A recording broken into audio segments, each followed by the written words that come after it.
আসসালামু আলাইকুম। চলে আসলাম নতুন আরও একটি ভিডিও নিয়ে। আজকের ভিডিওটি হলো আমার ছোটোবেলার বান্ধবী ওর ছেলের বরযাত্রীর অনুষ্ঠানে যাচ্ছি। তো সবাইকে দাওয়াত দিয়েছে, আমার ভাবিদেরকে, আমাদেরকে।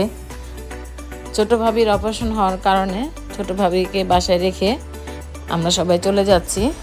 তো হাসিবা আলিফ আমার সাথে আছে, আর অন্য গাড়িতে ভাবি, পর্শ, ইয়াল, সাফি ওরা আছে। হলুদের প্রোগ্রামে আমরা যেতে পারি নাই, কারণ আমার ছোটো ভাবি হসপিটালে ভর্তি ছিল, তার জন্যে আমার আর যাওয়া হয় নাই। তো আজকে যেহেতু বরযাত্রীর অনুষ্ঠানে আমাদেরকে দাওয়াত দিয়েছে, তো না গেলে তো হবে না।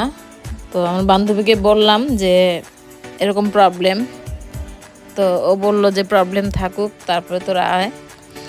আর বৌভাত হবে নোয়াখালীতে, তো 25 তারিখ, ওটার জন্য না করেছিলাম, কিন্তু আমার বান্ধবী নাটা শুনছে না। যাই হোক, 24 তারিখে যেতে বলেছে, আমি বলেছি 24 তারিখে তো যেতে পারবো না, তো 25 তারিখে হয়তো বা আমরা যাব, যদি আল্লাহ চায়, নিলে আর কি। যাই হোক, আমার বুড়িটা আমার সাথেই আছে, আমার মেয়েটা, তো ওর সাথে কথা বলতে বলতেই চলে যাচ্ছি আমরা। তো আজকের এই ভিডিও মানে বিয়ে ব্লগ ভিডিও, আশা করি ভালো লাগবে। ভালো লাগলে একটা লাইক, একটা কমেন্ট দিবেন, আর যারা সাবস্ক্রাইব করেননি একটা সাবস্ক্রাইব করবেন, পাশে থাকবেন। তো দেখতে থাকুন আমার আজকের এই বিয়ে ব্লগের অনুষ্ঠান। এটা আমার ছোটোবেলার বান্ধবী। তো আমার ছেলের কিন্তু এখনও বিয়ে হয় নাই। আমার বান্ধবীর ছেলের বিয়ে অলরেডি করে ফেলেছে, হয়ে গেছে আর কি। তো আমার ছেলের বিয়ে আমি কবে খাবো আমি নিজেও জানি না। যাই হোক, আল্লাহ যদি কপালে লিখে থাকে, অবশ্যই আমার ছেলের বিয়ের অনুষ্ঠান হবে ইনশাল্লাহ। তবে আরও 2 বছর বাকি আছে, 2 থেকে 3 বছর। সবাই দোয়া করবেন। তো দেখতে থাকুন আমার আজকের এই ব্লগটি।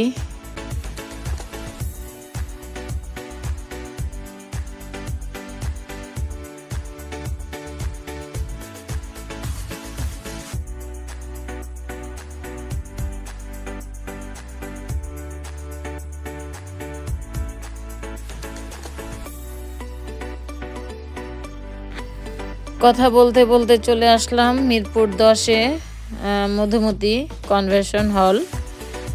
তো যেহেতু শুক্রবার ছিল, তেমন রাস্তা জ্যাম ছিল না, ফাঁকাই ছিল। তো খুঁজে বের করতে একটু সমস্যা হয়েছিল। তো এত এসেই দেখি প্রচণ্ড ভিড়, মানে হলটা ছোট, তো মানুষ অনেক বেশি, আসলে দাঁড়ানোর মতো অবস্থা ছিল না। যাই হোক, এটা হলো জামাই বউ, এই তো ছবি তুলছে, ফটো সেশন করছে। তো এর মধ্যে কিন্তু আমি আর আমার বান্ধবী মিলে ছবিও তুলে ফেলেছি। তো আমার মোবাইলটা যেহেতু আমার কাছে ছিল, তাই আর আমার বান্ধবীর আর আমার ছবিটা তোলা হয় নাই, আমার মোবাইল দিয়ে তোলা হয়নি। তো ক্যামেরাম্যানরা তুলেছে, কিন্তু আমার মোবাইল দিয়ে তোলা হয় নাই। এই তো আপনাদের ভাইয়া বসে আছে। তো এখানে যেখানে বউ জামাই বসে আছে, ওখানে শুধু মহিলারাই, আর উপরে হচ্ছে খাবার দাবার পুরুষদের। তো এখানে পিছনে মেয়েদের খাবারের ব্যবস্থা করেছে। আমার বান্ধবী কিন্তু একদম কি বলে, মুখটুক ঢেকে একদম, মানে একটু অন্যরকম আর কি। যাই হোক, এটা কীভাবে বলবো, বুঝাবো আর কি আপনাদেরকে।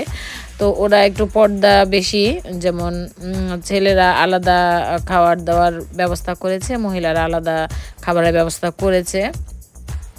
তো আমরা উপরে চলে আসছি, কারণ নিচে জায়গা ছিল না দাঁড়ানোর মতো।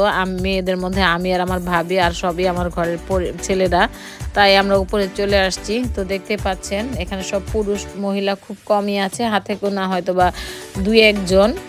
তো তাই আমরা উপরে চলে আসছি। আপনার ভাইয়াও আনইজি ফিল করতেছিল এখানে বসে, যেহেতু সব মহিলা মানুষ এখানে। যাই হোক, এখানে পিয়াল পর্ষ সব দাঁড়িয়ে আছে, তো আমরা সবাই দাঁড়িয়ে আছি। আসলে এখানে বসারও কোনো জায়গা নাই, তাই একটা টেবিলের সামনেই দাঁড়িয়ে আছি আর কি। তো আমি বলতেছি যে সিরিয়ালে দাঁড়িয়ে আছি খাওয়ার জন্য। যাই হোক, আমার ভাইয়ের ছেলে পিয়াল বলতেছে, ফুপ্পি আপনি এগুলি ভিডিও দিয়েন না, মানুষ সত্যি সত্যি ভাববে আমরা খাওয়ার জন্য দাঁড়িয়ে আছি। তো আমি বললাম যে মানুষ যেটা খুশি সেটা ভাবো, কিছু করার নাই, কারণ আসলে ওখানে দাঁড়ানোর কোনো অবস্থায় ছিল না। তো আমরা একটা টেবিলের, দেখতেই পাচ্ছেন আপনাদের ভাইয়ার দাঁড়ায় আছে ওই দম অনেক দূরে, বড় ভাবি দাঁড়ায় আছে এক কর্নারে, আর পিয়ালোরা দাঁড়িয়ে আছে আরেক কর্নারে। তো একটা টেবিলের চারপাশে আমরা ঘেরাও করে দাঁড়িয়ে আছি আর কি। যাই হোক, এটা দ্বিতীয় ব্যাচ চলতেছে হয়তো বা না, সরি প্রথম ব্যাচ। তো দ্বিতীয় ব্যাচে আমরা বসবো। আসলে খাবার কিন্তু সবসময় খেতে হয় প্রথম ব্যাচে আর কি, যেহেতু সব কিছুই ক্লিন থাকে, পরিষ্কার থাকে, তখন খেতেও কিন্তু ভালো লাগে। যাই হোক, কিছুই করার নাই, যেহেতু আমাদের বিয়ে বাড়িতে যেতে যেতে অনেকটা দেরি হয়ে গেছে। তো পরশ মানে আমার ছোটো ভাইয়ের ছেলে সবাইকে বেড়ে বেড়ে দিচ্ছে। আমাদের টেবিলে আমরাই কিন্তু সবাই বসেছি, আর পাশে দুইজন আছে, দুইজন কি তিনজন। তো প্রথমে রোস্ট, কাবাব, সবজি, সালাদ আমি নিয়েছি আর কি। আর বোরহানি, আমার কাছে বোরহানিটা খুব ভালো লেগেছে। তো বোরহানি কিন্তু আমি 2 গ্লাস খেয়েছি। আর রোস্টটা আমি পুরোটা খেতে পারি নাই, কারণ রোস্টটা ছিল ঠান্ডা। আর সবজিটা একটুখানি সবজি নিয়েছি, ভালোই লেগেছে। আর সাথে ছিল কি বলে গরুর রেজাল্লা, খাসির রেজাল্লা, আর ছিল হাঁসের মাংস। তো অবাক হয়ে গিয়েছিলাম যে হাঁসের মাংস এখানে ছিল, কিন্তু আসলে বোঝার কোনো কায়দা ছিল না কোনটা গরু, কোনটা খাসি বা কোনটা হাঁস, এরকম অবস্থা। তবে আমি ওগুলি কিছুই নেই। হাঁস আমি ভেবেছি যে হাঁসের মাংস না জানি কত মজা হবে, কিন্তু হাঁসের মাংসটা যখন আমি একটু মুখে দিয়েছি, তখন আমার যে খাবার বাকি ছিল সেই খাবারটা আমি খেতে পারি নাই। যাই হোক, আমার কাছে ভালো লাগে না আর কি। তবে কাবাবটা গরম গরম খেয়েছি, ভালো লেগেছে। সবজি একটু খেয়েছি, ভালো লেগেছে। আমার এইখানের খাবারই অনেকটা রয়ে গেছে। ও আর ছিল চিংড়ি, দেখতেই পাচ্ছেন, চিংড়ি মাছের কথা ভুলে গিয়েছি। তো একটা ছিল চিংড়ি ফ্রাই করেছিল।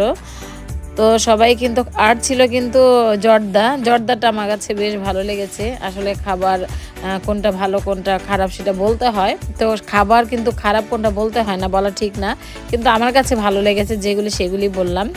আর চিংড়ি মাছ মানে তো সবার খুব পছন্দ। যাই হোক, এদিক দিয়ে বউকে নিয়ে আবার একটু কি বলে ওড়না দিয়ে ঢেকে আবার বসিয়ে দিবে। তো ভাবলাম এটা একটু ভিডিও করে ফেলি। আসলে এখানে দাঁড়ানোর মতো অবস্থায় ছিল না। আপনাদের ভাইয়া খুব বলতেছে চলো নামো নামো, কারণ মহিলা মানুষের মাঝখানে একটা পুরুষ মানুষ আসলে থাকতে পারে না।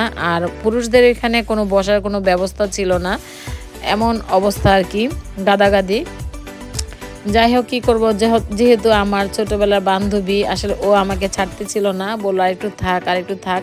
তো আমি বললাম যে দেখ তোর ভাইয়া বলতেছে চলে যাওয়ার জন্য, আর ওনারে আমি কোথায় বসাবো, বসানোর মতো তেমন কোনো মানে জায়গা ছিল না। যাই হোক, বান্ধবীর সাথে একটু সময় কাটিয়ে আমরা চলে যাচ্ছি। তো এই ছিল আমার আজকের ব্লগ। আশা করি আপনাদের কাছে ভালো লেগেছে। আর একটা লাইক দিয়ে দিবেন যদি বেশি ভালো লাগে থাকে, একটা মিষ্টি কমেন্ট করে যাবেন। তো আপনাদের কমেন্ট পড়তে আমার কিন্তু বেশ ভালো লাগে। অনেক দিন ধরে আমাদের আপুদের কমেন্ট পড়া হয় না, ইনশাল্লাহ নেক্সট ভিডিওতে শুধু কমেন্টই পড়ব। তো যাই হোক, সবাই ভালো থাকবেন, সুস্থ থাকবেন, আমাদের জন্য দোয়া করবেন। আর এই তো আমার বুড়িটা ঘুমিয়ে গেছে গাড়ির মধ্যেই। আমার ছোটো ভাবির জন্য দোয়া করবেন, আল্লাহ যেন তাকে সবসময় সুস্থ রাখে, ভালো রাখে, হেফাজতে রাখে, সবাইকে যেন আল্লাহ সুস্থ রাখে, এই দোয়া করবেন। সবাই সবার জন্য দোয়া করবেন। তো এই আর কি, আজকের মতো বিদায় নিচ্ছি। আল্লাহ হাফেজ, আসসালামু আলাইকুম।